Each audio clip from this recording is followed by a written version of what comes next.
So this is from Dahlia, and she asks, in creating inclusive workplaces, how should we balance focusing on trying to improve, change how people act versus changing the systems and processes of our organization? Well, thank you, Dahlia, for that question. And it's an important one. Here's the issue. Unless we're at the most senior level, it's very difficult for us to change the structures, the systems, or the culture. We simply don't have that level of influence or authority.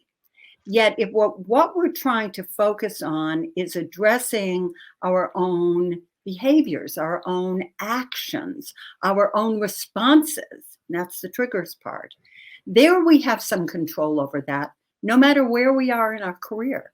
If we're in our first year at a job, we have control over how we act and how we respond.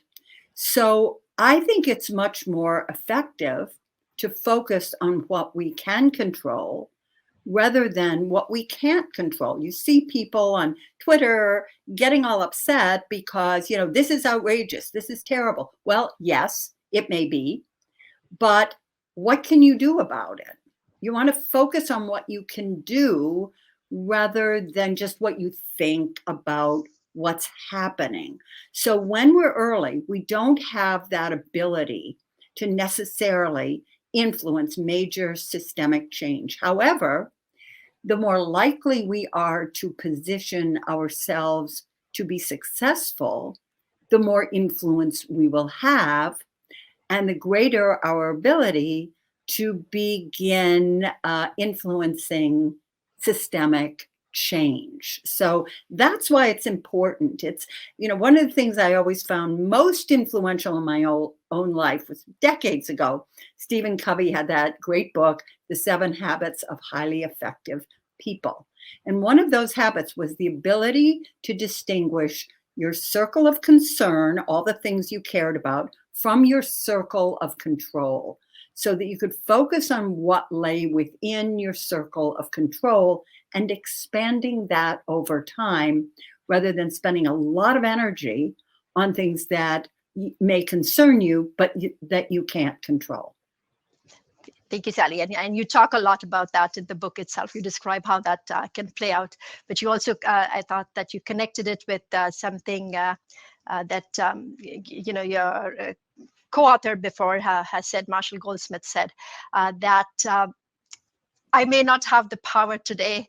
And, he says that, right? I think that I should not be involved in this because I don't have the power today. Would you like to talk a little bit about what he particularly says?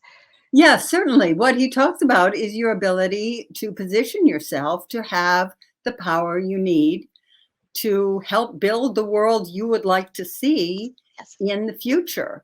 And rather than spinning your wheels when you're not in that position, when you don't have that kind of position of power. So it is a recipe, and believe me, I've tried it. Most of us have tried it, being highly concerned about things we cannot control at all.